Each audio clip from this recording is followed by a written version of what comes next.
Radhe Radhe, welcome back to my channel. আজকে দেখাবো bra cut blouse cutting. 30 সাইজের ব্রাকাট ব্লাউজ কাটিং হবে।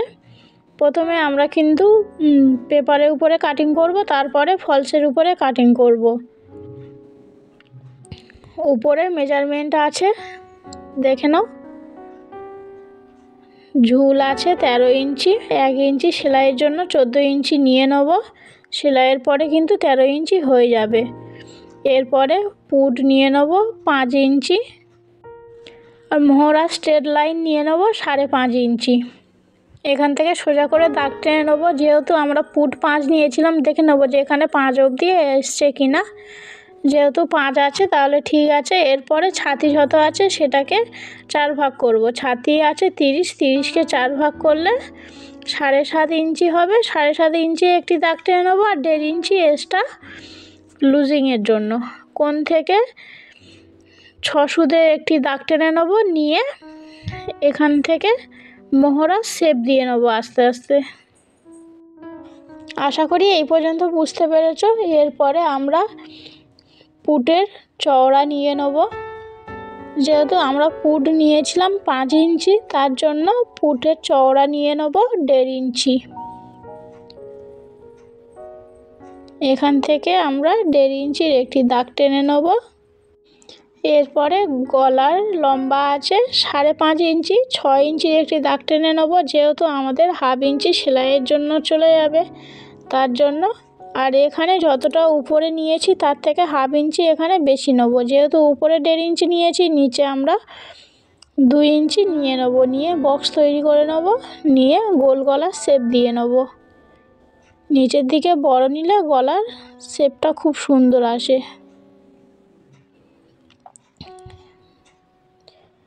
এরপরে এখান থেকে একটু করে বাড়তি করে একটু বাইরের দিকে দিয়ে দেবো, দিলে শেপটা খুব সুন্দর আসবে। এরপরে আমাদের কোমর যত আছে সেটাকে 4 ভাগ করব। কোমর আছে 23 ইঞ্চি, 23 ইঞ্চিকে 4 ভাগ করলে হবে 7.5 ইঞ্চি। 1 ইঞ্চি টেকেনের জন্য 1.5 ইঞ্চি এক্সট্রা লুজিংয়ের জন্য নিয়েছি। নিয়ে সোজা করে স্কেল দিয়ে দাগ টেনে নিয়েছি। এরপরে আমরা এটাকে কাটিং করে নেব। এটা কিন্তু গলার যেই শেপটা দেওয়া হয়েছে, এটা প্রথমে আমরা কাটিং করব না। আমরা যেমন করে কাটিং করছি এরকমভাবে কাটিং করে নেব। এরপরে আমাদের যেহেতু এটাই ব্যাক পার্ট আর এটাই ফ্রন্ট পার্ট, তার জন্য আমরা ফ্রন্ট পার্টের প্রথমে ড্রয়িং করে নেব, তারপরে কাটিং করব। এখান থেকে আমরা সামনে পার্টের জন্য 1/2 ইঞ্চি তালপাট কাটিং করব সামনের দিকে। এখানে 1/2 ইঞ্চি তালপাট কাটিং করলে আর মোহরার কাছে কুঁচকে থাকে না। আর এখান থেকে সোজা করে 2.5 ইঞ্চির একটি দাগ টানবো, আর এখান থেকে 1 ইঞ্চি। এখানে কিন্তু আমরা তালপাট কাটিং করেছি যেখানে, সেখান থেকে 2.5 ইঞ্চি দাগ টেনেছি। আর নিচে থেকে আমরা একইভাবে 2.5 ইঞ্চি করে দাগ টেনে নিয়েছি। নিয়ে সোজা করে দাগে দাগে মিলিয়ে দিয়েছি। এরপরে আমরা এখান থেকে 1/2 ইঞ্চির একটু এল পাটের শেপ দিয়ে দেবো। এরপরে আমরা খাপের জন্য নিয়ে নেব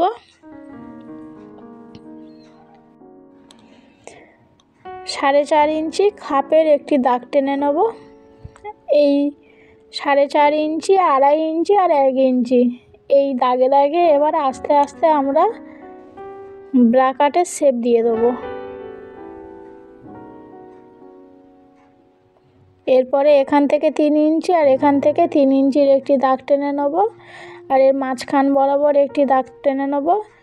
আর এখান থেকে 2.5 ইঞ্চির একটি দাগ টেনে নেব। যেহেতু দুই পাশ থেকে 3 ইঞ্চি নিয়েছি, তার জন্য এখান থেকে 2.5 ইঞ্চি নিয়ে নেব। এবারে আস্তে আস্তে শেপ দিয়ে নেব। হয়ে গিয়েছে আমাদের সামন পাটের ড্রয়িং। এরপরে কাটিং করব। প্রথমে আমরা কিন্তু ব্যাক পার্টের কাটিংটা করে নেব। পেপারটা এরকমই ফলসের উপরে পেতে নেব। ফলসটা কিন্তু 2 ভাঁজ করা আছে, আর ফোল সাইডের আমার দিকে আছে। এরপরে এটা এরকমই আস্তে আস্তে কেটে নেব পুরোটা, যেমন পেপার পেপারটা কাটিং করা হয়েছে সেরকমইভাবে এটা কাটিং করে নেব।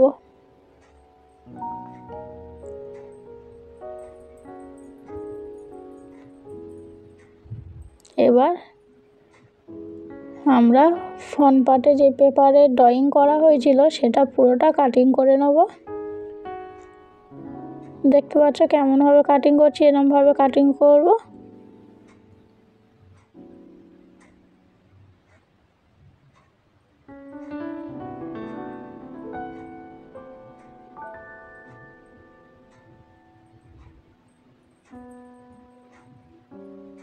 এবারে এইগুলোকে আমাদের একটু করে বাড়াতে হবে, ফলসের উপরে বাড়ানো দেখিয়ে দেবো।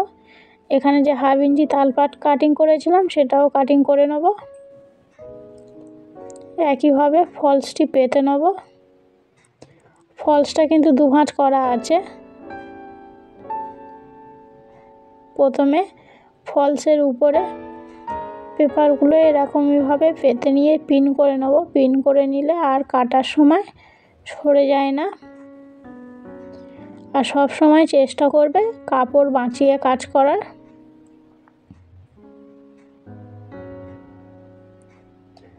এল পাটটিও এরকমভাবে বসিয়ে নিয়েছি।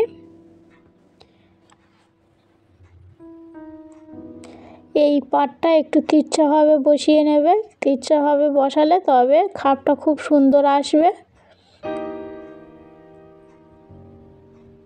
এল পাটের জন্য নিচে থেকে 1 ইঞ্চি করে বাড়িয়ে নিয়েছি পুরোটা। নিয়ে যেমনটা পেপার আছে সেরকমই কাটিং করে নেব। আর এস পাটটি কোনো জায়গা থেকে বাড়াতে হবে না বা কমাতে হবে না, এটা যেমন আছে সেরকমই কাটিং করে নেব।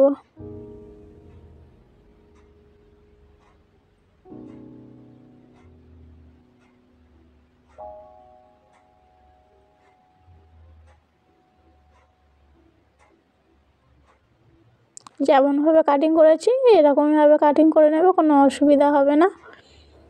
এরপরে আমরা এই পাটটা বাড়িয়ে নেব। এর জন্য আমরা প্রথমে নিচে থেকে 1 ইঞ্চি বাড়িয়ে নেব। এখান থেকে 1/2 ইঞ্চি, আর এখান থেকেও 1/2 ইঞ্চি, আর এই দিক থেকে 1 ইঞ্চি বাড়িয়ে নেব। আর নিচে থেকে 1/2 ইঞ্চি করে বাড়িয়ে নেব সেলাই মার্জিনের জন্য। এরপরে দাগে দাগে মিলিয়ে নেব।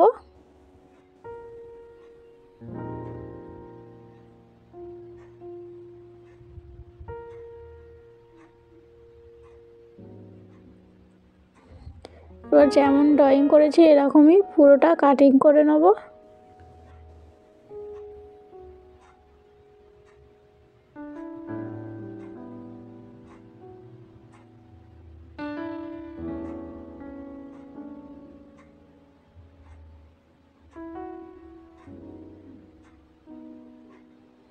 এটা হয়ে গিয়েছে। এবার এই পার্টটি আমরা দেখে আরেকটি পার্ট কাটিং করব। এর নিচে থেকে আমরা আস্তে আস্তে ধরে দেখে নেব এর নিচে কতটা আমাদের আছে, সেই হিসাবে আমাদের আরেকটি পার্ট কাটিং হবে। এরকমইভাবে আস্তে আস্তে ধরে নেব যাতে টেপ না সরে যায়। এখানে আমাদের 7 ইঞ্চি হয়েছে। 7 ইঞ্চির একটি দাগ টেনে নেব সোজা করে। আর এখান থেকে 4 ইঞ্চির একটি দাগ টানবো। এখান থেকেও 4 ইঞ্চির দাগ টানবো।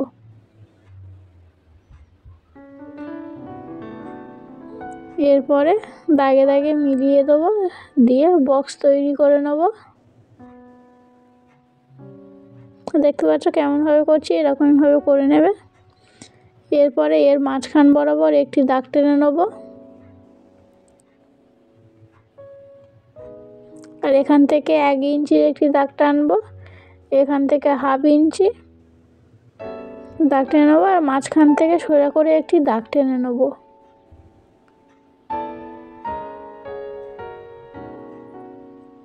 এখান থেকে 1/2 ইঞ্চি একটি দাগ টেনে নেব। এরপরে এরকমভাবে দাগে দাগে মিলিয়ে দেবো।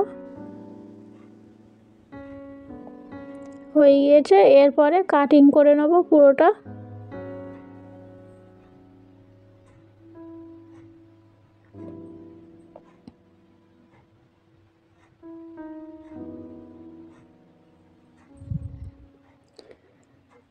মাঝখানে একটু কাটিং করে নেব, যেহেতু আমাদের সেলাইয়ের বোঝার সুবিধার্থে। এরপরে হাতা কাটিং করব। হাতা কাটিংয়ের জন্য ফলসটি 4 ভাঁজে ভাঁজ করে নিয়েছি। ফুল সাইডটা আমার দিকে আছে, হাতা আছে 8.5 ইঞ্চি, 9 ইঞ্চি একটি দাগ টেনে নিয়েছি। আর মোহরি আছে 8 ইঞ্চি। 8 ইঞ্চিকে 2 ভাগ করব, করে 4 ইঞ্চি একটি দাগ টেনেছি আর 1.5 ইঞ্চি এক্সট্রা লুজিংয়ের জন্য নিয়েছি। আর এখান থেকে 3 ইঞ্চির একটি দাগ টেনেছি, টেনে সোজা করে দাগ টেনে নিয়েছি। এরপরে ব্যাক পার্টটি ধরে নিয়েছি, নিয়ে 1.5 পুট লাইন থেকে লুজিংয়ের কাছ থেকে ধরে দেখে নিয়েছি কতটা আছে, সেটাকে নিয়ে নিয়েছি। 1.5 ইঞ্চি এক্সট্রা নিয়েছি, উপর থেকে 1.5 ইঞ্চি নিয়েছি, নিয়ে হাতার শেপ দিয়ে নিয়েছি। আর এখান থেকে সোজা করে দাগে দাগে মিলিয়ে দিয়েছি। এরপরে পুরোটা কাটিং করে নেব।